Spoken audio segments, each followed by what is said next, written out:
Banking crisis has triggered fears about the health of the global financial system in 2023, with two of the biggest banking failures in US history and the rushed rescue for embattled Swiss outfit Credit Suisse sending shockwaves throughout the market. But how did it happen and what comes next? Number 1. Why did Silicon Valley Bank collapse? The Federal Reserve and other central banks have hiked interest rate to their highest level since the 2008 financial crisis as they have tried to contain persistently high inflation, but this made life more difficult for many of Silicon Valley Bank clients dominated by fast growing but often loss making business that still require lots of cash to keep going. Rising rates lead to venture capital drying up and made it more expensive for clients to borrow money, forcing them to tap into their deposits. SVB struggled to keep up with the pace of withdrawals, which left in short on the cash it needed to fulfill all the requests. To plug the hole, it sold a chunk of its investment portfolio. The problem was it sold it for a $1.8 billion loss because the portfolio included bond that had lost a large amount of their market value thanks to higher interest rate reducing their yields. SVB was in a tight spot because over half of its total assets were in the investment portfolio after the bank decided to turn deposit which customers can redeem on demand for held to maturity bonds that needed to be kept for the long term. Importantly, those bonds would have proven profitable if they were held to maturity, but SVB was pushed to sell at a loss as more deposits were withdrawn, especially as it had not undertaken sufficient interest risk hedging. The fiasco prompted SVB to try and raise fresh capital to bolster its balance sheet, but this was ultimately unsuccessful. The move set off a siren that the bank was financially unstable and lead to some influential venture capitalists telling the business they were invested in to start pulling their money from SVB, which only exacerbated the situation. Clients did not want their money in SVB, and investors did not want to throw good money after bad. Number 2. Why did Signature Bank collapse? Another domino fell just 2 days after SVB was closed when Signature Bank was shut down by regulators. This was the third largest banking collapse in US history after Signature also struggled to cope with a rush of withdrawals from clients, which only worsened as news of SVB's failure ripped through the markets and caused Signature's client to panic. Like SVB, virtually all of its deposits came from businesses and around 90% of them at both banks were uninsured, meaning they were not covered by guarantees provided by the Federal Deposit Insurance Corp that left deposits vulnerable if banks fell into trouble, encouraging clients to shift their money out and into more financially stable institutions. That may have drawn the eye of the regulators that were scrambling to find another vulnerabilities in the system following the demise of SVB, leading to the abrupt closure of Signature Bank. Number 3. What will happen to SVB and Signature Bank? Both SVB and Signature Bank were placed under the control of the FDIC after being closed by regulators. The FDIC is now responsible for finding buyers to take on the assets of the two failed banks, while keeping both companies operational in order to serve clients in the meantime. Number 4. Will First Citizens bid for SVB assets? Attempt to find a buyer for SVB's assets has proven fruitless so far. That has prompted to the FDIC to break the bank into two and hold separate auctions for the arm that holds its deposits and its private bank catering to high net worth clients. For First Citizen Bank shares, knowing for snapping up parts from collapsed bank, it reported to have submitted a bid for entire banking and is willing to purchase parts if necessary. Number 5. New York Community Bank buys Signature Bank assets.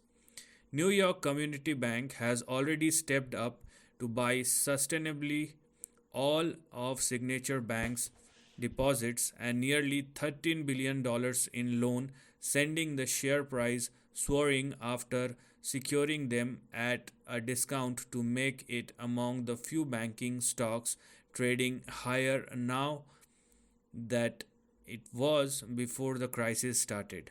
The assets are being taken over by NYCB's subsidiary Flagstar. That leaves the FDIC looking for a buyer for about $60 billion worth of Signature Bank loans, bonds, and other assets, including Signature's cryptocurrency unit, Signet. Number 6. What about the collapse of Silvergate? It is worth noting that another bank, Silvergate, was actually the first to buckle after crumbling just days before SVB.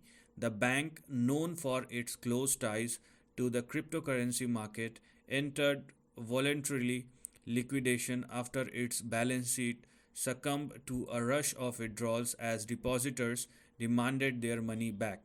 It was also being plagued by an investigation by the US Department of Justice over transaction with the now defunct FTX and Alameda Research, both of which rocked crypto markets after imploding last year. Unlike SVB and Signature, the bank was not rescued by regulators but instead entered voluntary liquidation after started to wind down operation, pledging to fully repay deposits. 7. Liquidity crisis spreads to US regional bank stocks. Fears of a broader banking crisis quickly started to spread as market fretted because more business and consumer would start withdrawing their money from smaller institutions in fear they could lose their cash. A bank run is self-fulfilling in nature. Fear of it makes it happen and creates a flywheel effect that sees the withdrawal of deposits escalating the problem and quickly making it a much bigger issue for the wider financial system. This sparked fears for smaller regional lenders in the US and hit the shares of stocks like Western Alliance, East West Bank Corp, Fifth Third Bank Corp, and Key Corp. Number 8. Will the big banks save First Republic? One of the hardest hit regional bank has been First Republic. Clients started taking their money out of the bank and placing it into larger, more financially stable banks as the threat of contagion mounted. That left First Republic short on cash and in need of a lifetime. Fortunately, a group of the largest US banks comprised of JP Morgan, Bank of America, Citigroup, and Wells Fargo stepped up and pledged to take $30 billion of their deposits and inject it into First Republic to strengthen its finances and send a message that the banking industry was stronger and working together. Unfortunately, that has been not enough to save First Republic. Media reports suggest that it is now weighing up all of its options, including a potential sale to a larger rival. This would be a distressed position considering its weak liquidity position has led to First Republic being downgraded to junk status by rating agencies. Number 9. What caused the Credit Suisse crisis? It did not take very long for the threats facing the US banking system to spread over the Atlantic and ripple through Europe. At the forefront of the trouble on the continent is Credit Suisse, the 167 years old bank, a big player in Europe and the second largest lender in its home country of Switzerland, was already seeing clients withdrawing their money last year as they become increasingly worried about the state of the bank, which has been ensnarled in a series of scandals and legal problems over the years for being caught up in the Green Seal Capital debacle to the fall of Archegos Capital that left it extremely vulnerable as clients responded to the chaos in the US and started taking actions to protect their money. Things got worse when a Saudi National Bank, which has a 10% stake in Credit Suisse, said it would not provide any more financial assistance to the bank because regulatory rules would not allow it to increase its stake. That spooked investors and clients even further as it signaled raising equity would be difficult and all that major stakeholders would not emerge as Credit Suisse white knight if called upon. The subsequent drop in equity, with the share price having hit all time lows, and of its bond, with the cost of insuring them against default hitting dangerous levels, prompted Credit Suisse to open discussions with regulators. That resulted in Credit Suisse becoming the first major global bank to secure an emergency lifetime since the last financial crisis, as regulators agreed to provide a 50 billion Swiss franc liquidity facility to ensure it had the cash it needed to cover deposits. Number 10. US to take over Credit Suisse. The Swiss National Bank moved quickly to provide as much certainty as possible and said it would provide all the liquidity necessary to keep Credit Suisse going. In the meantime, it was holding talks with the largest lender in Switzerland, UBS, and encouraging it to take its smaller rival under its wing as the lifeline failed to prevent Credit Suisse's share price plunging further. Swiss president said the outflow of funds from Credit Suisse meant it was no longer possible to restore market confidence and their takeover by UBS was necessary. UBS, despite reports suggesting it was reluctant to complete a merger with its beleaguered peer, agreed to take Credit Suisse. UBS lowballed its first offer and said it would pay just 0.25 Swiss franc on a day that SVB collapsed, but this was rebuffed by Credit Suisse, which balked at 1 billion US dollar price tag. UBS returned with an improved offer of 0.76 Swiss franc per share in stock, tripling the value of 3 billion Swiss franc. It also agreed to assume 5.4 billion Swiss franc in loss as part of the deal after the Swiss government provided a loss guarantee for an even larger sum, around 9 billion Swiss franc. UBS had said it would remain rock solid after it buys Credit Suisse. It plans to downsize Credit Suisse's investment banking business in order to reduce risk and align it with its more conservative approach. The plan will be welcome in the current environment. For Credit Suisse, which at its peak was one worth almost 75 Swiss franc per share, it has proven to be slow and painful end. UBS shares initially took a hit over fears it was taking on trouble, but have swiftly rebounded as market warm to the addition considering the price tag and the fact the deal cements UBS as the largest wealth manager in the world. Number 11. Will more bank collapse? We have seen unprecedented action taken by central banks, regulators, and government officials in the past 2 weeks as they try to stamp out the threats facing the global financial system and the contagion spreading through the market. US Treasury Secretary announced that the department is willing to provide more support to try and calm market jitters over the state of the banking sector if necessary.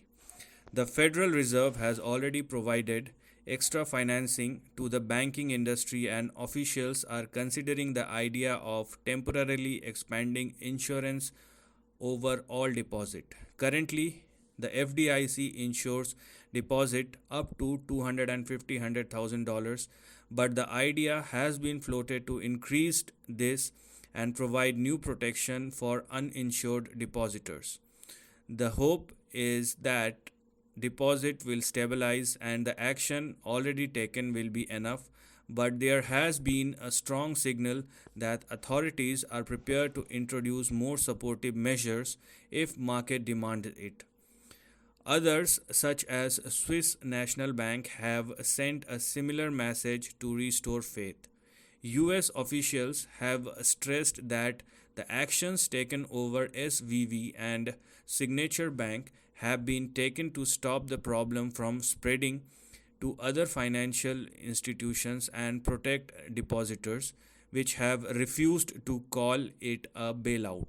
Instead, it says shareholders will be wiped out. Meanwhile, Credit Suisse, a larger behemoth regarded as one of those potentially too big to fail, has been thrusted upon its more disciplined rival UBS, while bondholders will also lose out after the value of Credit Suisse's additional Tier 1 bond were written down to zero.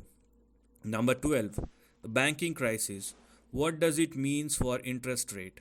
Higher interest rate have contributed to the stress being applied to global financial sector, and this is raising question about the strategy of central banks.